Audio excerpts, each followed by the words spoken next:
Hello everyone, मैं संदीप राजभर और आज का ये वीडियो बहुत इंटरेस्टिंग होने वाला है। पूरा का पूरा निधि के कॉन्सेप्ट के ऊपर जाने वाले हैं हम लोग कि निधि को इंटरनली कैसे काम करना चाहिए। मैंने फाइलिंग के बारे में बहुत सारे वीडियो बना रखा है। फाइलिंग क्या क्या फॉर्म होता है, NDH 1 2 3 4 कब फाइल करना पड़ता है, कैसे फाइल करना पड़ता है ये भी बताया हुआ है। क्या खुद से फाइल कर सकते हो ये भी बताया हुआ है। NDH 4 जो निधि कंपनी का लाइसेंस होता है वो कब लेना पड़ता है और क्यों रिजेक्ट होता है, सब चीज़ के ऊपर आपको इस चैनल के ऊपर वीडियो बना हुआ है बॉस, आप देख सकते हो।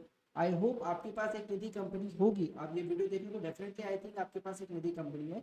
बट आपके पास लाइसेंस है या नहीं है ये बात आप जरूर चेक करना। कंपनी इनकॉर्पोरेशन से 6 महीने साल भर के अंदर आपको लाइसेंस के लिए अप्लाई कर देना पड़ता है। अगर आपने नहीं किया है तो आपको लाइसेंस नहीं मिलेगा, आप फिर वो बिजनेस नहीं रन कर पाओगे अच्छे से आप, ठीक है। नॉन कंप्लाइंट करके चलोगे, अदरवाइज फुल्ली कंप्लाइंट आप नहीं हो पाओगे, ठीक है।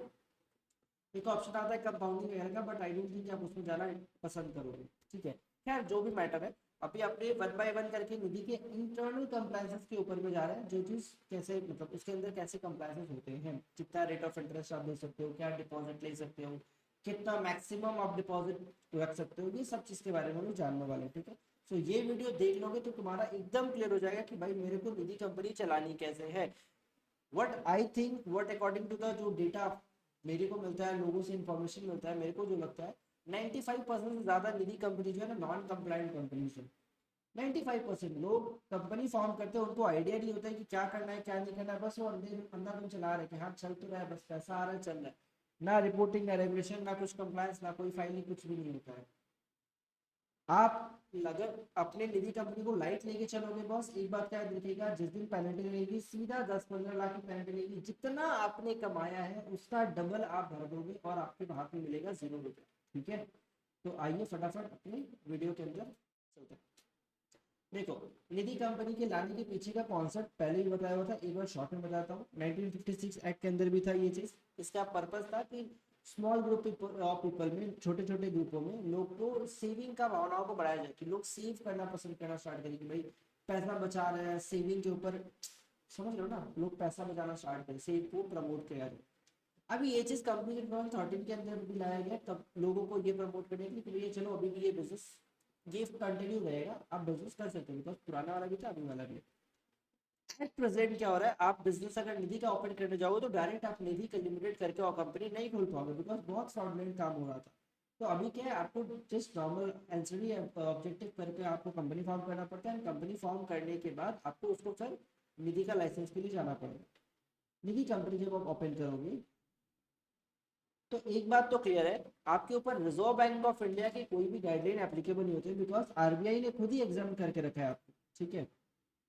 आरबीआई के नोटिफिकेशन के हिसाब से आपके ऊपर किसी भी तरीके का क्या बोलते हैं आरबीआई का रूल्स वगैरह एग्जाम नहीं है। बट एक बात याद रखिएगा, वेरी हाई चांसेस कि आरबीआई भी आपको रेगुलेट करना स्टार्ट करते, बिकॉज बहुत सारे फ्रॉड हो रहे हैं, ठीक है।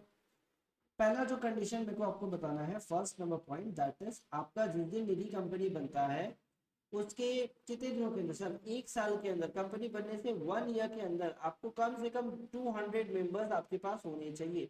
अगर नहीं है तो आप अपनी कंपनी का दुकान बंद कर दीजिए, शटर बंद करिए और घर चले जाइए। पहला कंडीशन, कोई रियायत नहीं है, first of all. Second condition, आपके पास net own fund, net own fund मतलब आपकी कंपनी का पेड अप शेयर कैपिटल कम से कम 20 लाख होना चाहिए।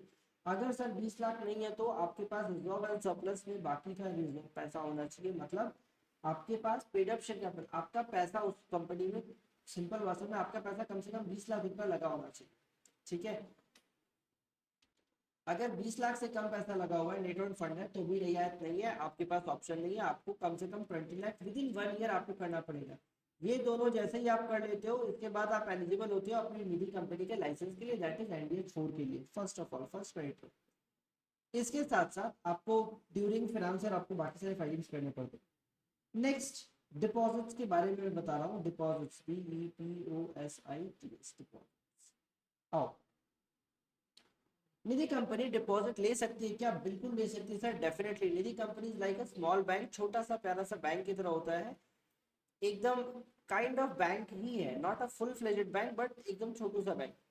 इस बैंक को सपोर्ट चाहिए होता है किसी बड़े बैंक का, ठीक है, डिपॉजिट।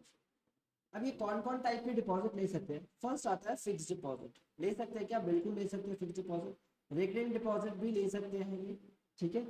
लिख चलो, फिक्स डिपॉजिट, रिकरिंग डिपॉजिट ले सकते हैं, इसके अलावा और कुछ ले सकते हो नहीं, ये दो चीज अलाउड किया गया। अच्छा, क्या ये सेविंग अकाउंट, अकाउंट खोलने के बारे में बात करूं तो क्या ये एक सेविंग अकाउंट खोल सकते हैं? Answer is yes, saving account खोल सकते हैं। सर क्या करंट अकाउंट या ओपन कर सकते हैं? Answer is no, current account कंपनियों का खुलता है, कंपनी यहाँ पे अलाउड नहीं है। ठीक है, तो किसी भी तरीके से आप सेविंग अकाउंट किसी का भी खोल सकते हो, किसी का भी, ओनली इंडिविजुअल का। इंडिविजुअल मतलब हम जैसे इंसानों का आप सेविंग अकाउंट खोल सकते हो, किसी भी इंसान का आप सेविंग अकाउंट खोल सकते हो, किसी भी कंपनी या और किसी भी चीज का, बॉडी कॉर्पोरेट ट्रस्ट कुछ भी है, इनका आप नहीं कर सकते हो। ठीक है, करंट अकाउंट आप किसी का भी ओपन नहीं कर सकते हो। Is it clear to you? Right, next. Next condition आता है सर, डिपॉजिट लेने का परमिशन है, बिल्कुल परमिशन है, फिक्स डिपॉजिट और रिकरिंग डिपॉजिट दोनों लेने का परमिशन है। अब क्वेश्चन मेरे को ये आता है कि सर मैं कितना मैक्सिमम डिपॉजिट ले सकता हूँ? क्या मैं 100 करोड़ रुपया डिपॉजिट में ले सकता हूँ, 50 करोड़ डिपॉजिट में ले सकता हूँ, 20 करोड़ डिपॉजिट में ले सकता हूँ, कितना ले सकता हूँ? जितना पैसा है सारा डिपॉजिट ले लूँ, या ऐसा कोई लिमिट है, ऐसा कोई कंडीशन है? आंसर इज कंडीशन है। What is that condition sir? Condition ये कि 1:20 का रेशियो आपको मेंटेन करके चलना पड़ेगा। 1:20 का मतलब क्या होता है? नेट ओन फंड से 20 टाइम आप डिपॉजिट ले सकते हो। मतलब अगर आपके पास नेट ऑन फंड में 20 लाख रुपए हैं, ठीक है, नेट ऑन फंड इज आपका मिनिमम 20 लाख रुपीज रखना पड़ता है, तो नेट ऑन फंड में अगर आपके पास 20 लाख रुपए हैं, तो आप मैक्सिमम कितना डिपॉजिट ले सकते हो? 4 CR तक आप लोन ले सकते, डिपॉजिट ले सकते हो, दैट इज द मैक्सिमम। आप 4 करोड़ से ऊपर का आप डिपॉजिट नहीं ले सकते हो, दैट इज 1:20 का रेशियो से ज्यादा आप नहीं जा सकते हैं। ठीक है, अगर मान लो आपके पास अपॉर्चुनिटी आ रहा है कि आपको सीधा 10 करोड़ डिपॉजिट लेने का अपॉर्चुनिटी है, तो आपको सिर्फ डिपॉजिट 10 करोड़ नहीं लेना पड़ेगा, बल्कि अपना कैपिटल भी इंक्रीज करना पड़ेगा बाय द रिक्वायर्ड अमाउंट। जितना बैलेंस बच रहा है उससे आपको अपना कैपिटल भी बढ़ाना पड़ेगा। सो ये चीज का भी आपको ध्यान में रखना है कि मैक्सिमम मैं कितना डिपॉजिट ले सकता हूँ एक साल के अंदर, दैट इज 1:20 का रेशियो आपको मेंटेन करके चलना पड़ता है। ये सब बातें आपको आपका अकाउंटेंट, आपका जो भी बंदा सीए, जो भी आपका बुक्स मैनेज कर रहा है, उसको बतानी चाहिए। अगर वो आपको नहीं बता रहा है तो भैया बहुत खतरनाक होने वाला भविष्य। ठीक है, निधि का बिजनेस फ्यूचर में बहुत अच्छा जाने वाला है, बिकॉज कोई और ऑप्शन है नहीं। जिसके पास लाइसेंस है भैया, वो तो उसके पास डायमंड है, मतलब होता है ना खरा सोना, कोहिनूर है अगर आपके पास लाइसेंस है निधि का तो। ठीक है, बेस्ट अपॉर्चुनिटी था अभी तक जिन्होंने निधि कंपनी फॉर्म किया। अभी भी अगर आपके पास निधि नहीं है एंड यू आर प्लानिंग कि फॉर्म कर लो, सो यार 2025 से पहले अगर आप फॉर्म कर लेते हो, मतलब कन्वर्शन लेके, so it's a good option, because after that regulations इतने स्ट्रिक्ट हो जाएंगे कि फॉर्म करना इज इम्पॉसिबल हो जाएगा, निधि कंपनी बनाना इम्पॉसिबल हो जाएगा। जैसे आज एनबीएफसी बहुत टफ हो गया, बहुत रेयर लोग कर पाते हैं एनबीएफसी। ठीक है, रेयर इन द सेंस जिनके पास कैपिटल कम से कम 2 करोड़ का आता है, वो पैसा डालते हैं। उसके बाद अब 2 करोड़ का कैपिटल सबके पास होता नहीं, तो ऐसा मॉनिटरी लिमिट और ऐसे कुछ और कुछ हाई होने वाला है। जो भी अपने टॉपिक पे। तो पहला नेट ऑन फंड का लिमिट क्लियर हो गया, 1:20 का लिमिट आपको मेंटेन करके चलना है। ये लिमिट आप एक्सीड नहीं कर सकते हो पूरे साल के अंदर। ठीक है, लास्ट बैलेंस शीट, अब ये एक चीज और ध्यान रखना, आपका लास्ट बैलेंस शीट कब बनता है? 31 मार्च 2024 को बना होगा। 31 मार्च 2024 को आपके बैलेंस शीट के अंदर नेट ओन फंड सपोज करो 2.5 CR है, 2.5 करोड़ रुपए आपके पास नेट ऑन फंड है। कैसे है? 20 लाख का आपके पास पेडअप कैपिटल था और बाकी का आपका प्रॉफिट आया हुआ है, तो ये आपका टोटल 2.5 करोड़ का आपका कुछ नेट ओन फंड है। ठीक है, अभी पूरे साल, अब ये पूरे साल आपके पास मैक्सिमम जो लिमिट होगा ना इसका 20 टाइम्स, मतलब 50 करोड़। आप पूरे साल आप सिर्फ 50 करोड़ तक का ही डिपॉजिट ले सकते हैं, इसको एक्सीड नहीं कर सकते। ये बात ध्यान रखिएगा, पूरे साल के लिए आपका लिमिट क्या होता है। यहाँ ऐसा नहीं है कि आप अचानक से पैसा बढ़ रहा है तो आप क्या करिए, पैसा ले ले, सर नहीं ले सकते भैया, लिमिट होता है कुछ चीजों का। आप बिजनेस बढ़ा रहे हैं तो बिजनेस के साथ साथ कैपिटल भी बढ़ाना पड़ेगा। ठीक है, अब मान लो अचानक से आपके पास अपॉर्चुनिटी आ रहा है कि भाई ऐसा कुछ करना, बढ़ाना है, तो आप पेडअप कैपिटल बढ़ा के एक ऑप्शन रख सकते हैं यहाँ पे। ठीक है, नेक्स्ट आगे बढ़ते हैं, फिक्स डिपॉजिट के ऊपर आते हैं अपने। ये तो आपका होगा सिर्फ डिपॉजिट के बारे में, मैक्सिमम डिपॉजिट। अच्छा, ये मैक्सिमम डिपॉजिट आपका हर एक चीज के ऊपर है, चाहे वो एफडी हो चाहे वो आरडी हो, सबके ऊपर ये वाला लिमिट लगता है। ठीक है, ये मत बोलना कि सर एफडी 4 करोड़ कर लिए और आरडी 4 करोड़ कर लिए, 8 करोड़ कर ले, क्या नहीं। मैक्सिमम लिमिट अगर मैं फर्स्ट पॉइंट के बारे में बोलूँ यहाँ वाला पॉइंट थोड़ा सा नीचे आएगा। अगर मैं मैक्सिमम पॉइंट बोलता हूँ इस वाले केस के हिसाब से, तो आपके पास 4 करोड़, इस 4 करोड़ में आपका फिक्स डिपॉजिट भी होगा, इस 4 करोड़ के अंदर आपका रेकरिंग डिपॉजिट भी होगा। I have seen number of companies जिनका पेड अप शेयर कैपिटल सिर्फ 10 लाख है एंड उनका डिपॉजिट बहुत हैवी होता है भाई, 50 लाख, 1-1 करोड़ के आसपास डिपॉजिट लेके बैठे हैं। तो भैया अगर आप इससे इनके काम करें ना, सीधा फ्रॉडुलेंट काम है, सब इलीगल वर्क। इलीगल समझते हो आप? स्मगलिंग कर रहे हो ना, जितना वो इलीगल है उतना ये भी इलीगल है। दोनों चैटिंगबाजी में कोई अंतर नहीं होता, ठीक है? आप छोटा पर्स मारो चाहे किसी का बड़ा डकैती डालो, सेम होता है। एक खून करो 7 खून करो, सेम होता है, सजा सबके लिए सेम ही होती है। तो ये मत सोचना कि भाई मैंने तो छोटा सा काम किया, मेरे को बड़ा सजा क्यों दे रहा है, कोई फर्क नहीं पड़ता। पहला आता है फिक्स डिपॉजिट और आता है दूसरा आपका आता है रिकरिंग डिपॉजिट। यही दो डिपॉजिट आप लेते हो, ठीक है? टेन्योर मैक्सिमम और मिनिमम कितना ले सकते हो? मिनिमम 1 ईयर का आपको लेना पड़ेगा। रिकरिंग डिपॉजिट भी करो तो मिनिमम 1 ईयर के लिए करिए, और अगर फिक्स डिपॉजिट भी करो तो मिनिमम 1 ईयर के लिए। मैक्सिमम कितना कर सकते हैं सर? मैक्सिमम अगर आपको करना है तो मैक्सिमम आपका 5 ईयर के लिए आता है, दैट इज 60 मंथ के लिए जाता है। आरडी भी मैक्सिमम 5 ईयर्स के लिए कर सकते हैं, दैट इज 60 मंथ। 1 साल से 5 साल के लिए आप एफडी, 1 साल से 5 साल के लिए आप आरडी, ये दो ऑप्शन बचता है। आप इस टेन्योर के अंदर आप मूव कर सकते हो। आप 8 साल, 7 साल, 10 साल का एफडी या आरडी नहीं कर सकते हो, it's not allowed to you, ठीक है? Next sir, rate of interest क्या लेने वालों? अब रेट ऑफ इंटरेस्ट के ऊपर ना I have seen number of people, वो लोग क्या करते हैं, 18% रेट ऑफ इंटरेस्ट चार्ज करते हैं। भाई कहाँ रहते हो आप? और कौन पैसा लेता है 18% इंटरेस्ट रेट पे? मेरे को ये समझ नहीं आता 18%। एक बंदा एक मतलब क्या था, कुछ आप मतलब यूट्यूब पे थी, वो बंदा मेरे को रिस्पॉन्स किया था। मैंने बोला था चलो ठीक है, आप मैं फ्री ऑफ कॉस्ट कंसल्ट कर देता हूँ, आप मेरे को एक बार बुक्स भेजो अपना क्या है। तो उन्होंने कुछ कुछ चीज़ मेरे को भेजा, सी काफ़ी नंबर ऑफ बहुत सारे उनके मेंबर्स वगैरह थे, बहुत कुछ थे। पहले तो कंपनी नॉन कंप्लाइंट थी, ठीक है? बंदा 22% रेट ऑफ इंटरेस्ट चार्ज किया हुआ एंड लोग लिए हुए रेट क्या बोलते हैं उसको, वो ले चुके हैं, क्या बोलते हैं, इंटरेस्ट लोन लिए हुए लोग 22% इंटरेस्ट। कहाँ रहते हो भाई आप 22% पे मूव कर रहे हो? मतलब किन लोगों का खून आप पी रहे हो? 22%, 18% भाई बहुत ज्यादा होता है। अब ठीक है, वो बाकी जो बैंक लेते हैं उससे 1.5-2% आप एक्स्ट्रा ले रहे हो, आई अंडरस्टैंड कि ठीक है चलो ना, एक्सेप्ट, चलो ठीक है माफ किया। बट यार तुम सीधा 22%, 20% चार्ज करो, 8%, 7% एक्स्ट्रा चार्ज करो, मतलब ये तो फिर हो गया ना खून पीने वाला हाल हो जाता है। तो रेट ऑफ इंटरेस्ट आप मैक्सिमम कितना ले सकते हो? एज पर एक्ट आप 12.5% से ज्यादा आप नहीं ले सकते हो। दिस इज, इससे एक्सीड कर रहे हो तो इट इज नॉट अलाउड। वो कंपनी क्या करती थी, जो एक्सवाइजेड गंदी कंपनी है, वो मेरे को क्या सजेस्ट की, सर ऐसा करता हूँ, आप बोल रहे हो 12.5% ना लेना है, मैं 12.5% को बुक्स में दिखाता हूँ, बाकी का जो 8% एक्स्ट्रा हो रहा है, 8-9%, वो मैं क्या करता हूँ कैश में दिखा देता हूँ। उस कैश का मैं रिकॉर्ड नहीं मेंटेन करेंगे। तो ऐसा ऐसा एडवाइस लोग लेकर आते हैं। जो भी है 12.5% से मैक्सिमम आप एफडी या आरडी दोनों में नहीं दे सकते हो, because this limit is prescribe by the RBI कि भाई इससे आगे नहीं जा सकते। अभी मत बोलना कि आरबीआई तो हमारे ऊपर एप्लीकेबल नहीं है, अरे भाई आरबीआई के रेगुलेशन एप्लीकेबल नहीं है, रेट ऑफ इंटरेस्ट और बाकी चीज तो एप्लीकेबल होता ही है, ठीक है? Maximum rate of interest 12.5%। Basically ये चीज एक एनबीएफसी भी इसके ऊपर नहीं जा सकती, ठीक है? तो आपके लिए भी वही लिमिट रहता है। रिकरिंग डिपॉजिट का भी सेम है। अभी आरडी के ऊपर एक आपका एक चीज और एक्स्ट्रा आपका आता है। सपोज करो रिकरिंग डिपॉजिट करो कोई मॉर्गेज लोन के लिए, ठीक है? तो मैक्सिमम टेन्योर कितना होने वाला है? अब ये आप अपने हिसाब से देख सकते हो। अगर मॉर्गेज बेस्ड कर रहे हो, ठीक है, तो वहां पे टेन्योर को आप थोड़ा सा मैनिपुलेट कर सकते हो, दैट इज 5 ईयर से आप बढ़ा के 6-7 साल कर सकते हो। मॉर्गेज बेस्ड है तो, विदाउट मॉर्गेज है तो फिर वो 5 साल के अंदर ही रहेगा। Is it clear? ठीक है।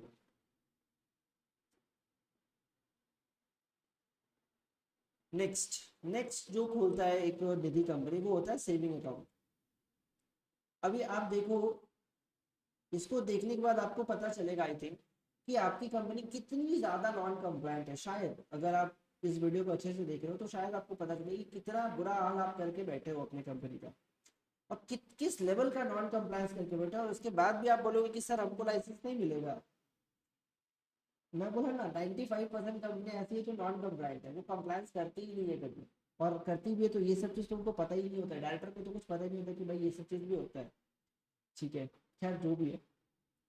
सेविंग डिपॉजिट ओपन कर, सॉरी सेविंग अकाउंट ओपन कर सकते हैं क्या? बिल्कुल कर सकते हैं, बिकॉज ये भी बहुत जरूरी चीज है, हर निजी कंपनी ओपन करती है। सेविंग अकाउंट आप ओपन कर सकते हैं। सर कितना रेट ऑफ इंटरेस्ट दे सकते हैं इसके ऊपर? Maximum rate of interest amount term में बोला गया कि 1 लाख से ज्यादा आपका नहीं होना चाहिए एट एनी कॉस्ट। 1 लाख से ज्यादा आप इंटरेस्ट नहीं दे सकते हो 1 साल के अंदर एक इंडिविजुअल को। इसके साथ साथ ये याद रखिएगा, आप जो रेट ऑफ इंटरेस्ट पे कर रहे हो, ठीक है, जो आप रेट ऑफ इंटरेस्ट दे रहे हो 2% से ज्यादा, 2% मतलब मान लो आपका nationalise bank like S B I, RB sorry S B I, PNB, Canara bank, जितने भी आपका नेशनलाइज बैंक है, नेशनलाइज बैंक अगर मान लो 6%, 6% तो ज्यादा ही बोल दिया, 4% अगर दे रहे हैं सेविंग बैंक के ऊपर इंटरेस्ट, तो आप मैक्सिमम इसमें 2% जोड़ के 6% तक का आप ऑफर कर सकते हो बस। 6% से ज्यादा आप ऑफर नहीं कर सकते। अगर नेशनलाइज बैंक आपका 5% ऑफर कर रहा है तो आप इसमें 2% जोड़ के 5-7% ऑफर कर सकते हो बस, इससे ज्यादा नहीं कर सकते हो। मैक्सिमम जो अलाउड है ना 2%, आप नेशनलाइज बैंक से 2% ज्यादा आप ऑफर कर सकते हो। आप मार्केट को क्या बोलते हैं उसको अट्रैक्ट करने के लिए इतना रिलैक्सेशन आपको दिया गया।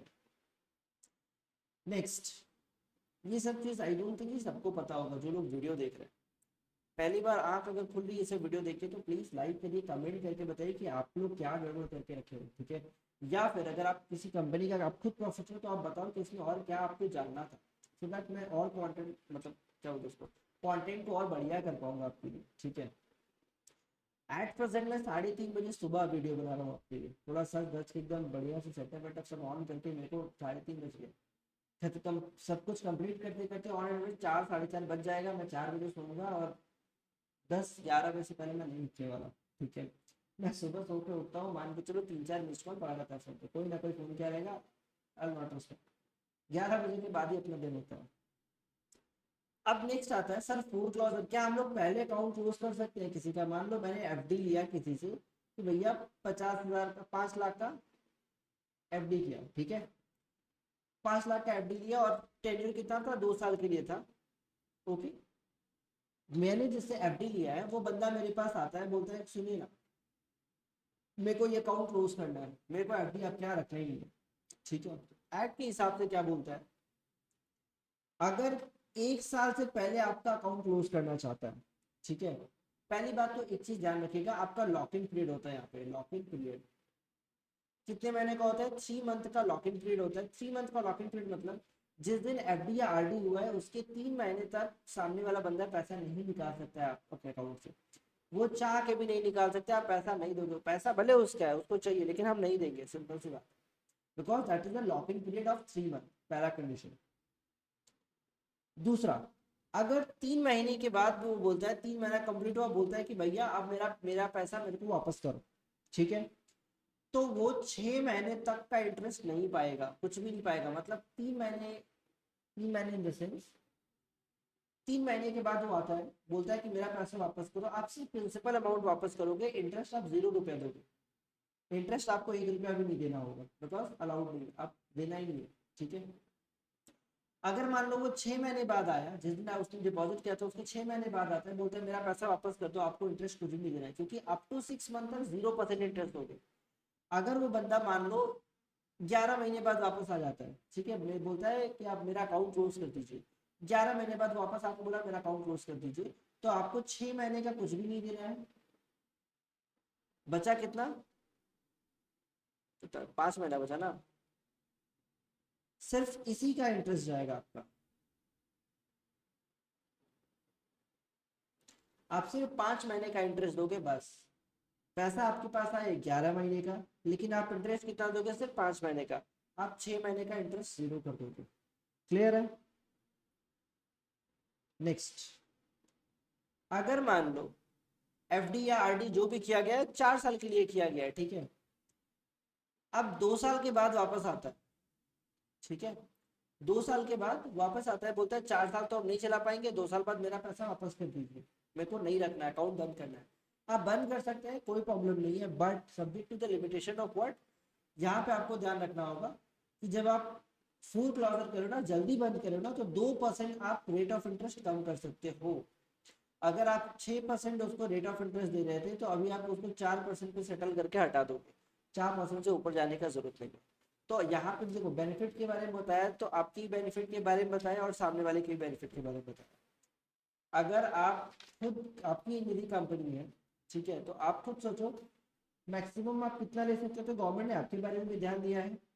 यहाँ पे आप रेट ऑफ इंटरेस्ट चापने का, कम करने का, पहले प्रोविजन, ये सब गवर्नमेंट ने आपको भी दिया हुआ है। जिनको आप लोन दे रहे हो उनके लिए बेनिफिट लगा के रखा है कि 12.5% ज़्यादा आप नहीं दे सकते। तो सेफगार्ड दोनों साइड के लिए, ठीक है। व्हाट इफ मिस्टर ए जो एक मेंबर थे निधि कंपनी के, उन्होंने 5 साल के लिए पैसा एफडी किया था और वो मर जाते। सो उस सिचुएशन में क्या होगा, यहाँ पे आप रेट ऑफ इंटरेस्ट नहीं कम करेंगे, बल्कि जो पैसा बनता है वो पैसा उनके नॉमिनी सक्सेसर जो भी है उसको पकड़ा के बोल देंगे नहीं, ठीक है। Next next and very important, ये बहुत इंपॉर्टेंट क्लोज है, बहुत, जो कि ऐसे कोई मेंटेन नहीं करता है, बहुत कम लोग मेंटेन करते हैं ये वाला रेशियो। इन्वेस्टमेंट इन अनसिक्योर्ड टर्म डिपॉजिट।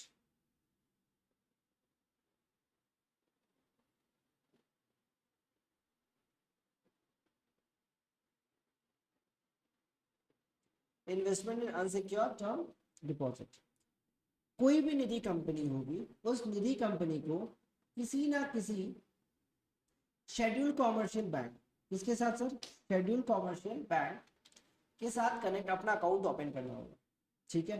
कहाँ ओपन करना होगा सर, कोई भी schedule commercial bank. Schedule commercial bank का मतलब होता है आपका एसबीआई हो गया, पीएनबी हो गया, आपका कैनरा बैंक हो गया, आपका बैंक ऑफ बड़ौदा हो गया, बैंक ऑफ इंडिया हो गया, बहुत सारा बैंक है, सब शेड्यूल बैंक है, ठीक है।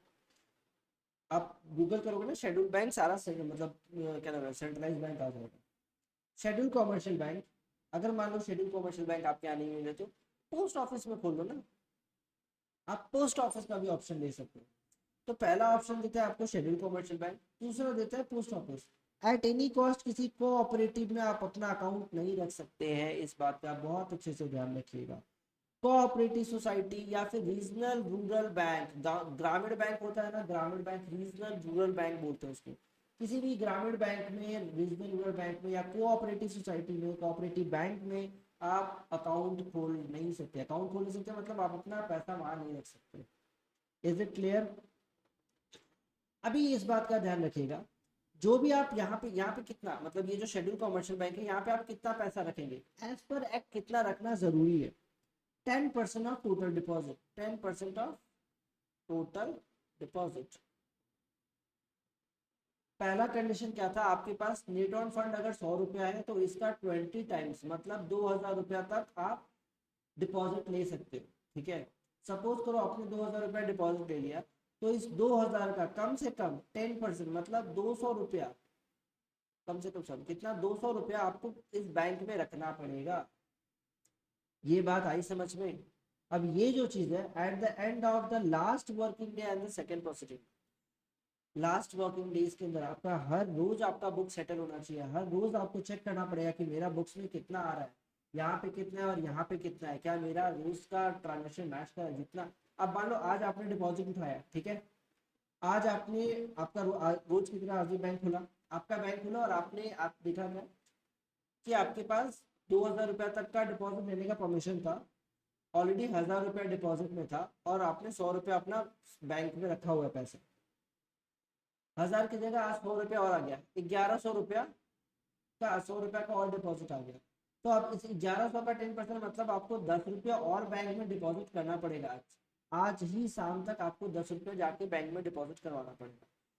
कल को फिर आपका अकाउंट बैंक खुला और देख रहा है आपने 1500 रुपया और 400 रुपया का डिपॉजिट आ गया, तो 400 रुपया आ गया ना, तो आप फटाक से जाओ बैंक, ठीक है। 1500 का 10% कितना होता है, 150 आता है, ऑलरेडी 110 रुपया आपने रखा हुआ है, बचा कितना, 40 रुपया और बैंक में जाके आपको डिपॉजिट करना पड़ेगा। तो ये वाला कंडीशन आपको कंटिन्यूअसली मेंटेन करते हुए चलना पड़ता है। अब आप बताओ, क्या आपकी बैंक, आपका निधि कंपनी ये सब चीज मेंटेन कर रही थी या नहीं कर रही थी? ये सब चीज आप कमेंट करके बताइए, ठीक है। यहाँ तक समझ में आया? सॉरी, कितना, 24 मिनट तक ऑलरेडी वीडियो बन चुका है। अब बात करते हैं लैंडिंग नॉर्म्स के बारे में, मतलब सैंक्शन, सैंक्शन करते हैं ना लोन, आपका सैंक्शन कर रहे हैं, आपको कितना लोन चाहिए, अपने मेंबर्स होता है ना, मान लो आपके पास, आपको आप लोन सैंक्शन करो अपने किसी मेंबर का। अब ये याद रखिएगा, आप सिर्फ किसी न किसी मेंबर्स को ही पैसा दे सकते हैं बस, अपने मेंबर्स को छोड़ के और किसी थर्ड पार्टी को पैसा नहीं दे सकते हैं, ये बात का आप याद रखिएगा। आपका कोई मेंबर है, ठीक है, आपकी कंपनी में क्या है, कोई मेंबर है, उसको लोन चाहिए, क्या आप दे सकते हैं? बिल्कुल दे सकते हैं, कोई प्रॉब्लम नहीं है। आपका मैक्सिमम कितना डिपॉजिट आप ले सकते हैं, आप लोन दे सकते हैं, बिल्कुल डिपॉजिट लेने में भी कोई प्रॉब्लम नहीं है, लोन देने में भी कोई प्रॉब्लम नहीं है। तो सर कितना लोन दे सकते हैं? अभी तक अपने जो देखे, देखो ऊपर में जो भी देखे सब पैसा आने के लिए है, मतलब आप जो पैसा दे रहे हैं हम आपको इंटरेस्ट दे देते हैं, राइट। अभी हम लोग लोन देने का बात कर रहे हैं, ठीक है। तो लोन कितना दे सकते हैं, कितना सैंक्शन कर सकते हैं? टोटल डिपॉजिट, मैं एक टेबल बना रहा हूँ आपके लिए। टोटल डिपॉजिट आपके पास कितना अवेलेबल है, amount of loan to a member. एक चीज का याद रखिएगा, लोन अमाउंट कितना आप ऑफर कर सकते हो ये कंप्लीटली डिपेंड करता है कि आपका लास्ट ऑडिटेड बैलेंस शीट में आपने कितना डिपॉजिट लेके रखा हुआ है। मतलब 31 मार्च 2024 इस डेट पर आपके पास टोटल कितना डिपॉजिट है, that is the final deposit. इस डिपॉजिट के ऊपर अब आपका सारा भविष्य निर्भर करता है, पूरे साल का भविष्य। इस लोन के ऊपर आपका भविष्य कैसे डिसाइड करता है? इस लोन के ऊपर ये डिसाइड होगा कि आप कितना लोन सैंक्शन कर पाओगे इस डिपॉजिट के ऊपर। 31 मार्च 2024 को आपके पास जितना भी डिपॉजिट है उसके ऊपर आप ये डिसाइड कर पाओगे कि आप नेक्स्ट ईयर कितना लोन, कितना तक का लोन आप बांट सकते हो। सिंपल। अभी मैं टेबल के हिसाब से बता रहा हूँ कि कितना आप लोन सैंक्शन कर सकते हो। सपोज करो टोटल डिपॉजिट आपके पास 2 करोड़ का है, 2 CR total deposit up to 2 crore है, ठीक है। तो आप लोन कितना सेक्शन कर सकते हैं मेंबर को, बेसिकली 2 लाख तक का बस, ठीक है। मान लो 2 करोड़ से ज्यादा है बट 20 करोड़ तक है, 2 से ज्यादा 20 करोड़ से कम है, 2 करोड़ से ज्यादा 20 करोड़ से कम, तो 7,50,000, 7,50,000 बस इतना ही आप अपने मेंबर को लोन कर सकते, सेक्शन कर सकते हैं। More than 25 crore but less than, sorry 20 है ना, तो 20 करोड़ से ज्यादा बट लेस देन 50 करोड़। 20 से ज्यादा और 50 से कम अगर आपके पास है तो मैक्सिमम 25 लाख तक का लोन आप सेंक्शन कर सकते हैं। और अगर 50 करोड़ से ज्यादा का है तो 15 लाख, 25 नहीं 12 लाख होगा, 75, 7,50,000 ना, हाँ 12 लाख और मैक्सिमम 15 लाख। 15 लाख से ज्यादा का लोन आप किसी भी कीमत में सेंक्शन नहीं कर सकते, ये आपके लिमिट के ही बाहर है, ठीक है। कोई बंदा आया बोलता है कि भैया मेरे को एक काम करो, मेरे को 20 लाख का लोन चाहिए, आप दे देंगे क्या? आप तो खुश हो जाएंगे कि भैया 20 लाख का लोन देंगे, 20% इंटरेस्ट पे देंगे तो कितना पैसा कमा लेंगे। भाई याद रखिएगा आपके ऊपर ये लिमिट आता है, आप 15 लाख के ऊपर लोन दे ही नहीं पाओगे, कैसे दे रहे हो आप, ठीक है। अब एक चीज का याद रखिएगा, टोटल लोन जो भी आप दे रहे हो what ever the amount of loan, आप टोटल जितना भी लोन दोगे 50% से ज्यादा नहीं होना चाहिए। मतलब आपको अगर 2,000 रुपया तक का लोन देने का कैपेसिटी था, परमिशन था, और आप क्या करो किसी एक बंदा को पकड़ा रहे हो कि सीधा 1,200 रुपया का लोन पकड़ाने पहुंच गए, नहीं दे सकते आप। सर 1,000 दे सकते हैं क्या? नहीं दे सकते, 50% से कम होना चाहिए। 999 तक दे सकते हैं बट 1,000 नहीं दे सकते हैं। लेस देन 50 होना चाहिए, 50% या उसको एक्सीड नहीं करना चाहिए। किसी एक बंदे को भी 50% ज्यादा नहीं दे सकते एट एनी कॉस्ट। 50% का अमाउंट जो है, लिमिट जो है वो एक्सीड नहीं कर सकता है, ठीक है। Now next securities. अब बोलते हैं ना भैया सिक्योरिटी लेके लोन दे सकते हैं क्या, ले सकते हैं क्या? बिल्कुल दे सकते हैं, सिक्योरिटी से लोन दे सकते हैं। सिक्योरिटी क्या क्या आप रख सकते, ले सकते हो? गोल्ड बिल्कुल ले सकते हो sir, silver, jewellery, gold silver jewellery रख के आप लोन दे सकते हैं, बिल्कुल दे सकते हैं।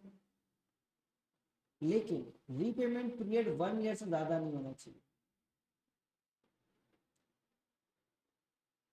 1 साल से ज्यादा रीपेमेंट का पीरियड आप नहीं रख सकते हो। 1 साल के अंदर वो पैसा छुड़ाना पड़ेगा, उस पैसा को आपको, मतलब वो आपको गोल्ड वापस कर देना पड़ेगा।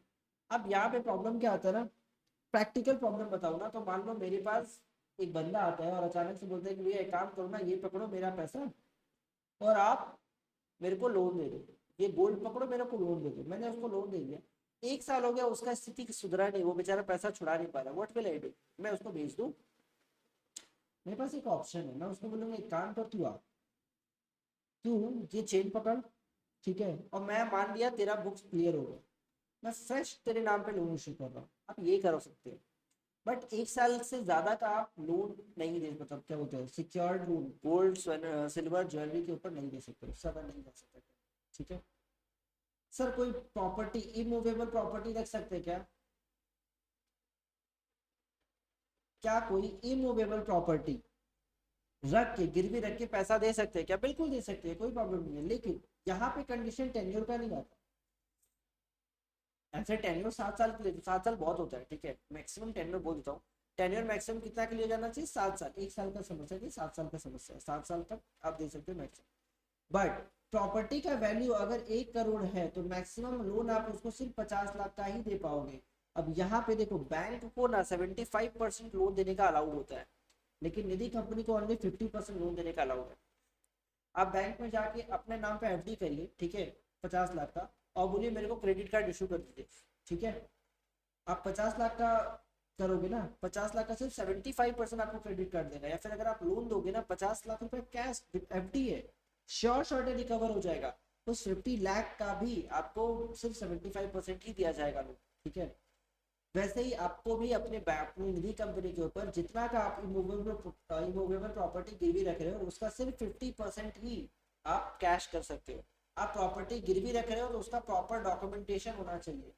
मॉर्गेज के लिए आप एनओसी लोगे, उससे प्रॉपर क्या नाम है, एफिडेविट लोगे, कंसेंट लोगे, प्रॉपर्टी का सारा डॉक्यूमेंट लोगे, वेरिफिकेशन करवाओगे, क्रॉस चेक, उसका क्या बोलते हो, एक दो और डॉक्यूमेंट आता है, वो सब करोगे, उसमें केवाईसी सबमिट करोगे, सारा कुछ उसका प्रॉपर फाइल बनेगा, फाइल के साथ एक प्रॉपर्टी नंबर, डॉकेट नंबर सब आपको क्रिएट करना पड़ेगा, एंड देन आप उसको लोन दे पाओगे। ऐसा नहीं है कि अच्छा आपको पैसा चाहिए, ठीक है पैसा, ये प्रॉपर्टी का घर का कागज दे दीजिए और जाइए पैसा लेके, इस तरीके का काम करते हैं ना, तो पहला तो आप केवाईसी नॉर्म्स को कंप्लाई नहीं कर रहे हो। दूसरा, जिस दिन क्या नाम है, आरओसी का डंडा पड़ा, उस दिन जिंदगी में कभी नहीं उठा पाएंगे आप बिजनेस को, ठीक है, जिंदगी में नहीं उठ पाएगा, फिर बिजनेस खत्म है, बिजनेस छोड़ो, पूरा घर खत्म हो जाता है। ठीक है, एक बार जब पेनल्टी के चक्कर में फंस गया ना आदमी, पूरा घर वर सब बर्बाद हो जाता है, क्योंकि आपको इतना पेनल्टी के पीछे पड़ा देगा ना, तो आप आते जाओगे। मान लो आपके पास कोई एफडी का रिसीट है, कोई बंदा आया उसके पास एफडी रिसीट है, वो है, नेशनल सेविंग सर्टिफिकेट है, बहुत कुछ होता है, कोई भी गवर्नमेंट सिक्योरिटीज वगैरह है, तो क्या उसके बेसिस पे आप लोन दे सकते हो? Answer is yes. But loan का पीरियड कितना होगा? 1 साल होगा, उससे ज्यादा नहीं होगा, या फिर जब वो एफडी जो भी सिक्योरिटी दे रहा है, वो सिक्योरिटी जब सरेंडर हो रही है उससे पहले ही आपका हो जाना चाहिए, ठीक है। Now sir, rate of interest कितना लेंगे, आरओआई क्या होगा, आरओआई क्या होगा, आरओआई के बारे में सोचो। आरओआई, कोई भी आप लोन अगर सैंक्शन करते हो किसी को भी, ठीक है, स्टार्टिंग में मैंने यहाँ पे बताया था ना, लोग 15-15, 20-20% चार्ज करने लगते हैं, आप आपके लिए तो 12.5% अलाउ किया गया है, यहाँ पे देखो कहाँ गया, आप 12.5% मैक्सिमम दे सकते हो। कहाँ गया? अरे यही तो बताया था अभी आपको, ठीक है, आपके लिए 12.5%, एफ डी आर डी फार्डी कर रहे हो आप, 12.5% से ऊपर नहीं दे सकते हो, ठीक है। देने के समय तो आपके लिए 12.5% है, अब लेने समय आप कितना ले सकते हो भैया, आपकी कमाई का हिसाब है।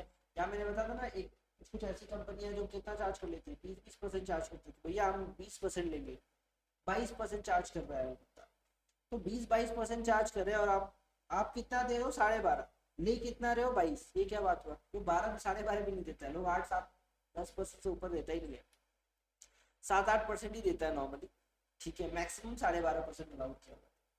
अब आपको लोन बांटना है तो आप कितना लोन बांट सकते हो? अब आप लोन बांटोगे तो आपके लिए रेट ऑफ इंटरेस्ट करना चाहिए, तो देखो कंडीशन थोड़ा सा घुमा के है, तो मैं उसको ट्राई करूंगा सिंप्लीफाई करके समझाने का। नहीं समझ में आता तो आई आपके लिए कमेंट सेक्शन जिंदाबाद है, आपको वीडियो के एंड में, वीडियो के डिस्क्रिप्शन में एक गूगल का फॉर्म दिया हुआ है, वो भी फिलअप करके आप कंसल्टेंसी ले सकते हो।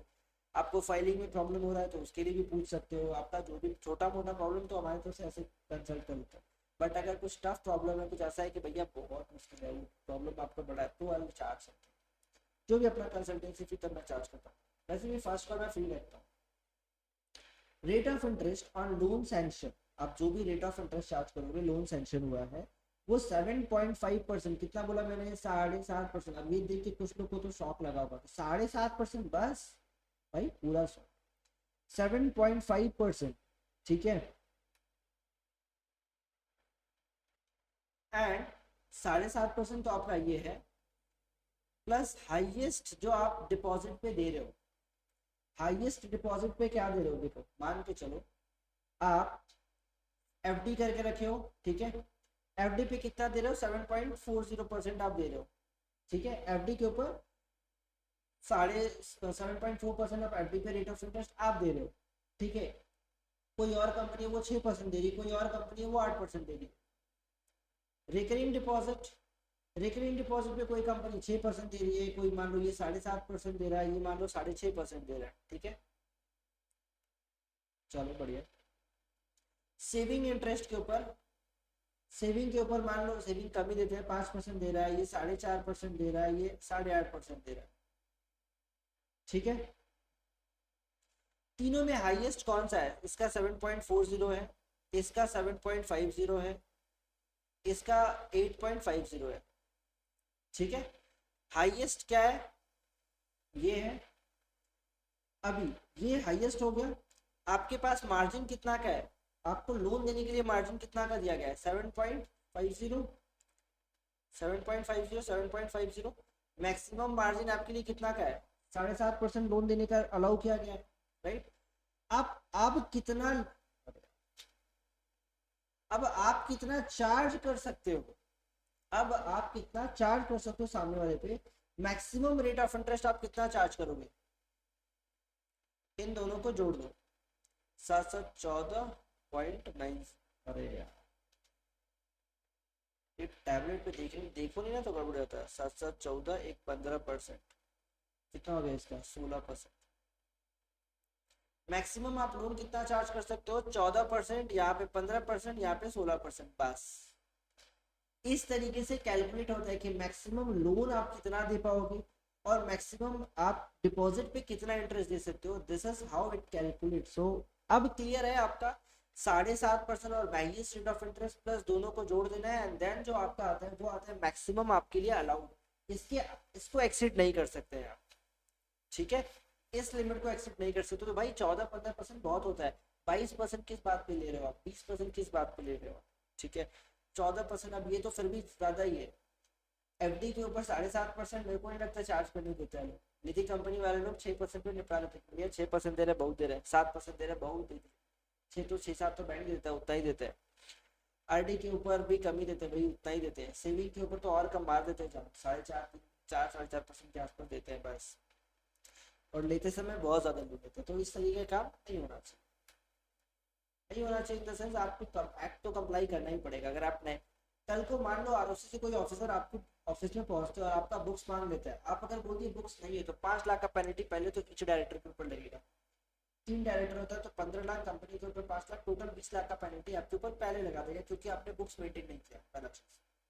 अगर आप बोलते हो बुक्स है तो बोलेगा बुक्स दिखाओ, और बुक्स अगर गड़बड़ दिखा दिए तो भैया और ज्यादा गड़बड़ करेगा, तो आपको फ्रॉड का भी केस छोड़ेगा कि भैया आप 420 कर रहे हो, जितना अनड्यू गेन किए हो सब पैसा बोलेगा रिलाइज करो, सब पैसा वापस करो, चलो ठीक है। एक और मोस्ट इंपॉर्टेंट कंप्लायंस पार्ट, आप जब भी निधि का बिजनेस करोगे ना तो आपको एक ऐसा चार्ट बना के अपने निधि दुकान पे चिपका के रखना होगा। फिक्स डिपॉजिट का रेट 7.5%, रिकरिंग डिपॉजिट रेट इतना %, सेविंग अकाउंट का रेट इतना %, आपको मिनिमम लोन का रेट इतना %, ये आपका डिस्प्ले होना चाहिए प्रॉपरली, ठीक है। निधि कंपनी के लिए ये कंपलसरी होता है, आपको ये डिस्प्ले करके रखना होता है ताकि आप सबको same rate of interest offer करो। ऐसा ना हो कि किसी से एफडी, किसी से आप 15% दे रहे हो, किसी से 12% दे रहे हो, किसी को कुछ और परसेंट पे दे रहे हो, ये सब नहीं चलेगा। आपको एक क्लास के लिए एक ही रेट ऑफ इंटरेस्ट सबके लिए फिक्स होना चाहिए, एक क्लास के लिए एक रेट ऑफ इंटरेस्ट फिक्स हो, बस। यहाँ तक क्लियर है। देखो ये जो चीज मैंने आपको बताया शायद आपका सीए भी आपको बैठा के नहीं बताएगा कि भैया क्या क्या चीज होता है, क्या कंप्लायंस है, क्या क्या कितना परसेंट आपको मेंटेन करके चलना होता है। सेम चीज क्लाइंट अगर मेरे ऑफिस आके बैठता है, सेम चीज अगर मैं समझाता हूँ, तो वी चार्ज आर कंसल्टेंसी, ठीक है। उनको बिल भेज देते हैं, मोटा छोटा बिल भेजते हैं कि भैया इतना कुछ आपको बताया। सेम चीज आपको यूट्यूब पे फ्री ऑफ कॉस्ट मिल रहा है। बट यहाँ पे वीडियो बनाने का मेरा मेन पर्पज है कि भाई लोगों तक अवेयरनेस पहुंचता है। लोग यूपी से, बिहार से, उत्तराखंड, अलग अलग राज्य से फोन करते हैं कभी कभी कि भैया मेरा ऐसा हो गया कि मेरे को कोई आइडिया नहीं था, एंड मेरे साथ ऐसा ऐसा हो गया। तो उस टाइप का चीज कम से कम नहीं होगा। आई अंडरस्टैंड कि मैं सब कुछ नहीं रोक सकता, सबका भला नहीं कर सकता, it is impossible for me, but जितना लोग का भी भला कर पाऊँ बहुत है ना।